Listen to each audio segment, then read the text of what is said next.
Muito bem, galerinha da mediação, né? Nosso primeiro ano, nossa última aula aqui de sociologia. Dizer para vocês que foi um prazer estar aqui com vocês, eu e o Sâmio, né? Aqui hoje. E agradecer, né?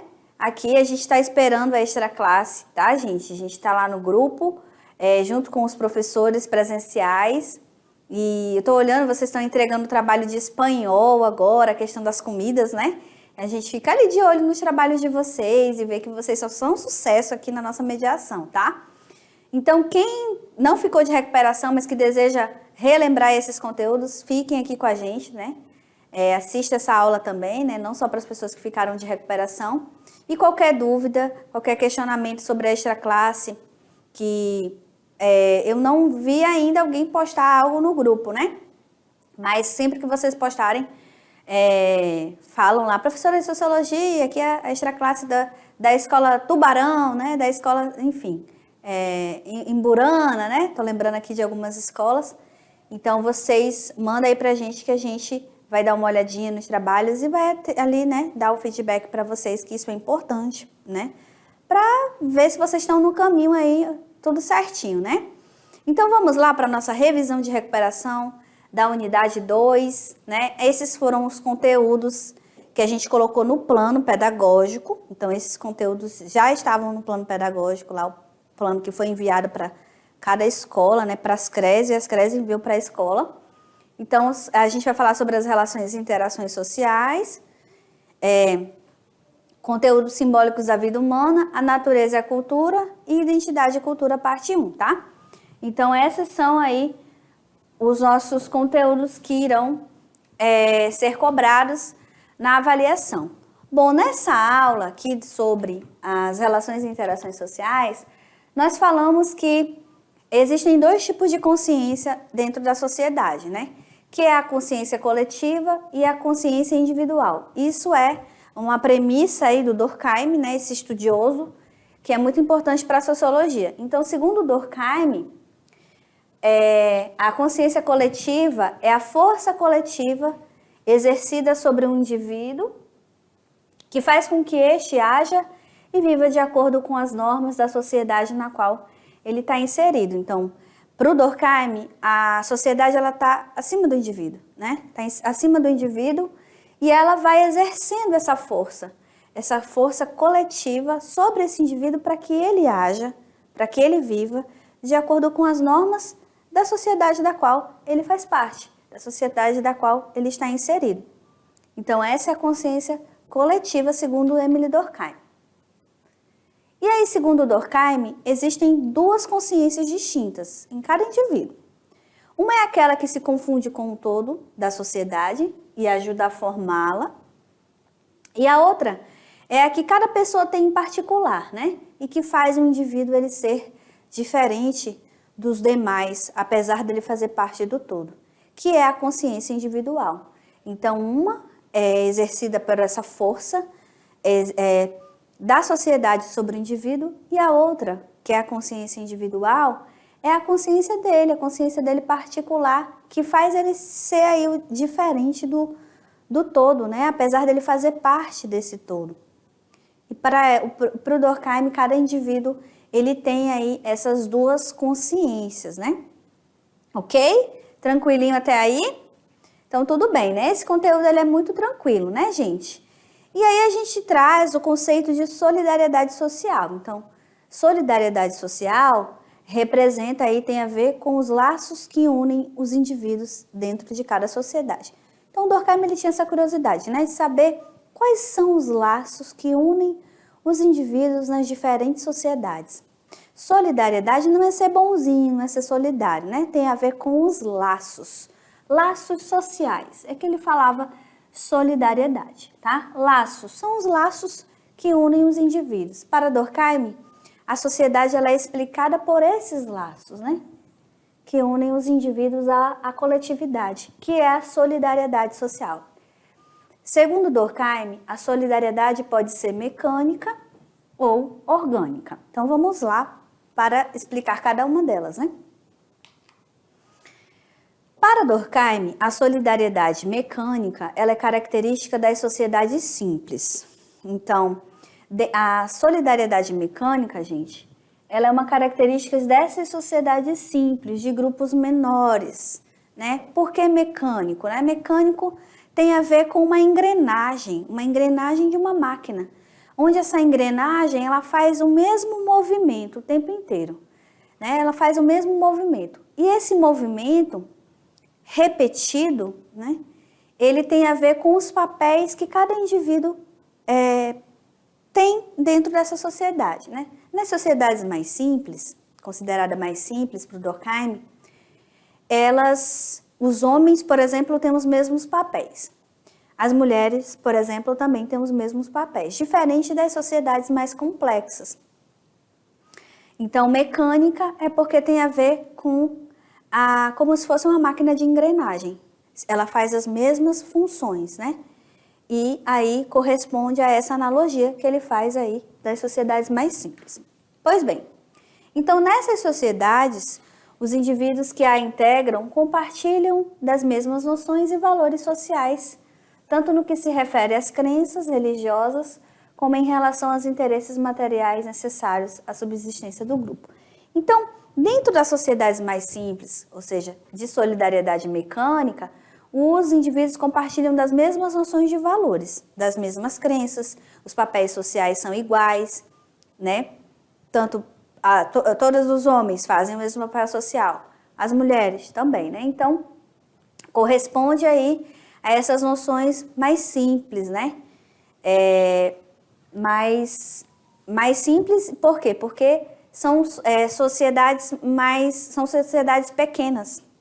Isso é possível, pautada no tradicionalismo, nos hábitos passados de grupo para grupo. Então, a solidariedade mecânica o que une esses indivíduos dentro dessas sociedades são essas relações de crenças e valores que são parecidos, de afeto, de proximidade, tá? Diferente aí da solidariedade orgânica. Ok. E aqui, e aí a solidariedade orgânica, gente, ela é o seguinte, antes da gente entrar ali nas instituições sociais, a solidariedade mecânica tem a ver com uma máquina de engrenagem, né? Por quê? Mecânico, ela tem as mesmas funções. Os indivíduos, por serem grupos menores, exercem as mesmas funções. O que une esses indivíduos? Quais são os laços que unem os indivíduos em uma solidariedade mecânica? São aí as mesmas noções de valores, as mesmas funções, os mesmos papéis sociais, né? São parecidos, né? A afetividade, diferente da solidariedade orgânica que ocorre nas sociedades mais complexas. Como são sociedades maiores, o que unem os indivíduos? Qual é a solidariedade? Quais são os laços que unem esses indivíduos? É a divisão social do trabalho, né? Então, cada indivíduo exercer uma profissão e precisar do outro dentro dessa sociedade. Não é afeto, até porque o individualismo se caracteriza nas sociedades que são de cunho maior. O individualismo é impessoalidade. Então, como isso é uma característica das sociedades maiores, complexas, de cunho orgânica, o que une os indivíduos é a divisão social do trabalho. Sou eu precisar aqui do meu intérprete, sou eu precisar aqui dos meus colegas aqui de estúdio, sou eu precisar ir na padaria porque, né, comprar o meu pão, sou eu precisar de alguém para consertar o meu carro, e assim vai, é a divisão social do trabalho. Esses são os laços que unem nós, uma sociedade como a nossa, capitalista, tá bom? Então, vamos lá agora para outro conceito de instituição social. Vamos lá. Então, podemos definir instituição social como um conjunto de ideias, valores, regras e comportamentos destinados a garantir uma estabilidade e a ordem de uma sociedade. Então, isso aqui que é uma instituição social. É esse conjunto de ideias, de valores, comportamentos que tem esse objetivo de garantir essa estabilidade e a ordem de uma sociedade, tá? Podemos definir como instituição social como um conjunto de ideias, valores, regras e comportamentos a isso, né? A garantir essa estabilidade. Aqui está repetindo, mas é isso mesmo, tá? Então, Por instituições sociais, entende-se o conjunto de padrões culturais, né, sancionados coletivamente e que servem como modelo para a construção da personalidade e de ações dos indivíduos. Então, é por meio das instituições sociais que esse indivíduo aí, ele vai aprendendo a ser um membro da sociedade, né? A partir do modelo das instituições sociais da qual ele faz parte, né? É que são os padrões, né? Como que aquele indivíduo precisa ali, o que ele precisa fazer para ele ser um membro dessa sociedade, né? Então, as ações são pautadas por essas instituições sociais. A ação individual é pautada por essa instituição social. Lembrando que instituição social é o quê? Família, escola, Estado, né? O Estado brasileiro, né? O Estado brasileiro tem o quê? Não tem leis, não tem cultura que predomina ali daquele lugar, né? A religião também é considerada uma instituição social, tá, gente? Então, ela tem esse objetivo aí para com o indivíduo, tá bom? Muito bem. Agora nós vamos fazer um exercício, né, que é a nossa hora de recuperar. Diz o seguinte: problemas sociais como desagregação familiar, desemprego, analfabetismo e conflitos religiosos vividos pelos homens no atual contexto levam a sociologia não somente a estudá-los, mas, sobretudo, dar resposta a eles. Esses problemas que levam ao estudo da família, da economia, da educação e da religião, insere-se em qual conceito? A gente acabou de falar, né? Que é no conceito de instituição social. Vocês viram aqui? Ó, tá representando cada instituição, né? Então, o efeito aí de uma instituição que não cumpre o seu papel para com aquele indivíduo tem a ver com esses problemas sociais que a gente vê na sociedade, encontra na sociedade, né? Que é desagregação familiar, fruto de uma família que não tem ali uma base, o desemprego tem a ver com o estado da qual aquele indivíduo faz parte e outras questões mais, né? E assim vai, né? São problemas sociais, são fenômenos sociais advindos aí dessa instabilidade das instituições sociais, tá? Muito bem.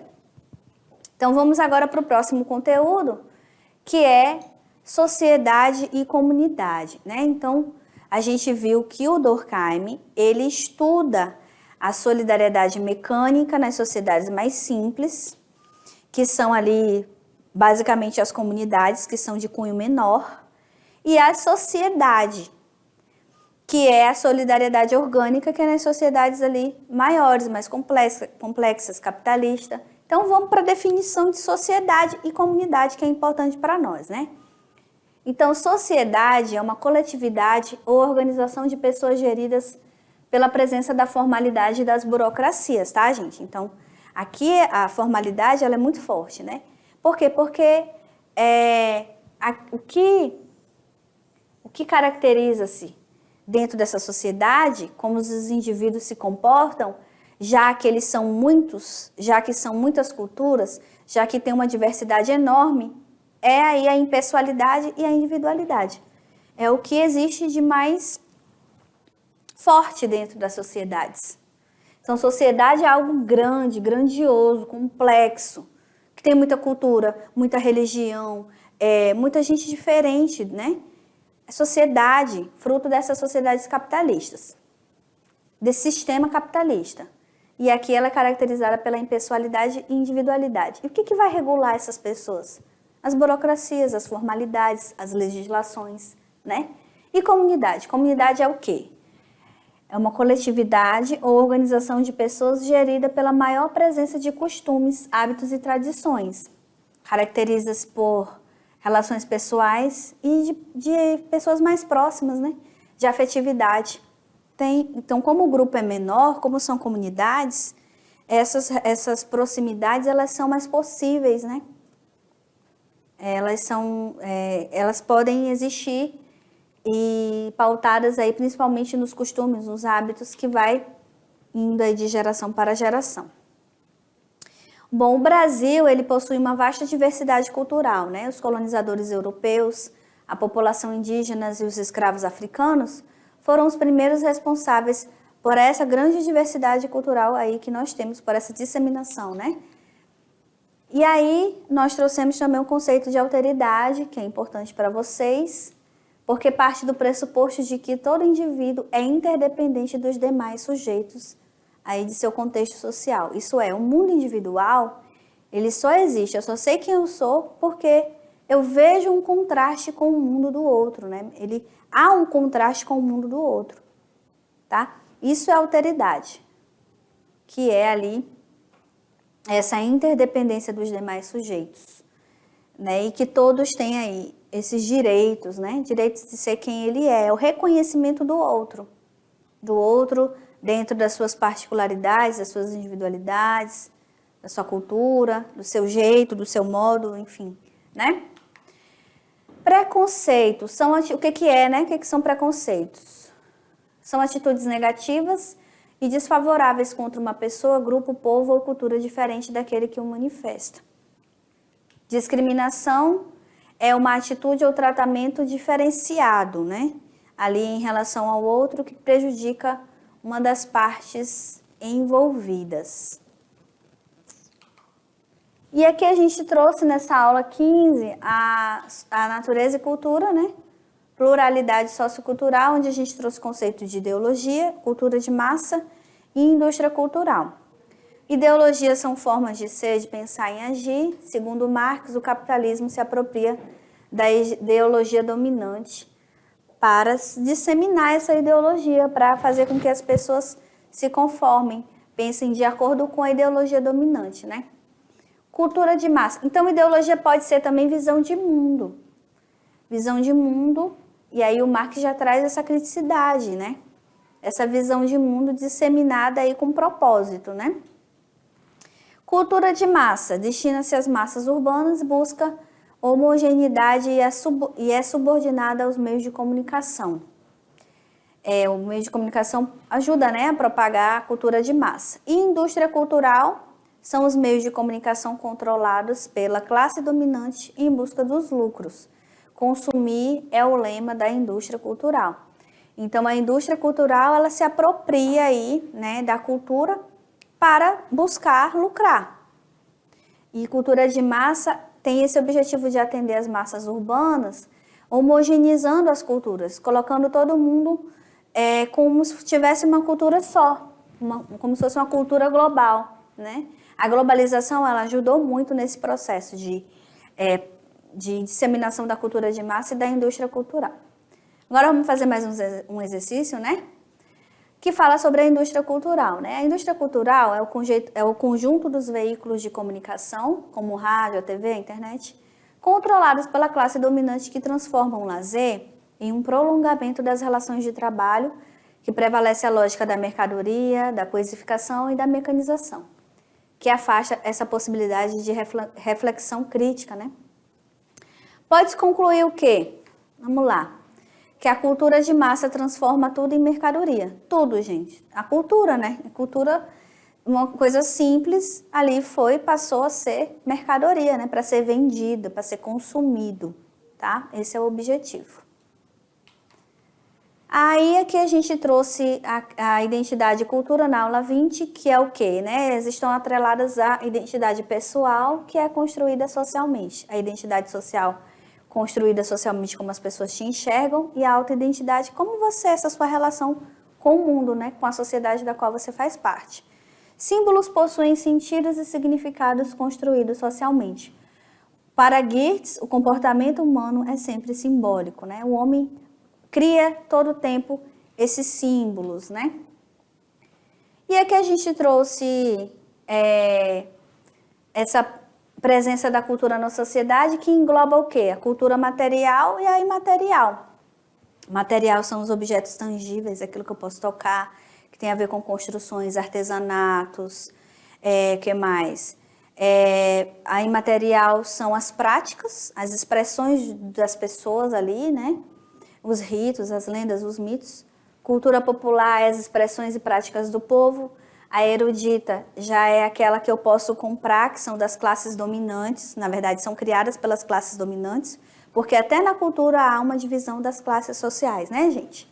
Patrimônio cultural corresponde a tudo que engloba a produção material e não material de um povo. Culturas de massa são essas culturas que têm o objetivo de homogeneizar, né? E tornar tudo como se existissem padrões, né? Questão 3, esse tipo de cultura está vinculada aos meios de comunicação e se caracteriza pela sua homogeneidade e pelos interesses consumistas. A gente acabou de falar, né? Que é a cultura de massa. Tem esse objetivo. Palavra-chave na cultura de massa é o objetivo de homogeneizar todas as culturas. Muito bem, galerinha. Agora vocês vão fazer a avaliação de recuperação. Eu desejo muito sucesso na caminhada de vocês e eu tenho certeza que a gente se encontra aqui no segundão, né? No ano que vem. Espero que todos fiquem bem. Qualquer dúvida, qualquer questionamento ainda sobre a extra classe, a gente está aqui para ajudá-los, tá certo? Façam uma boa prova, muito sucesso na caminhada de vocês e até mais. Tchau, tchau!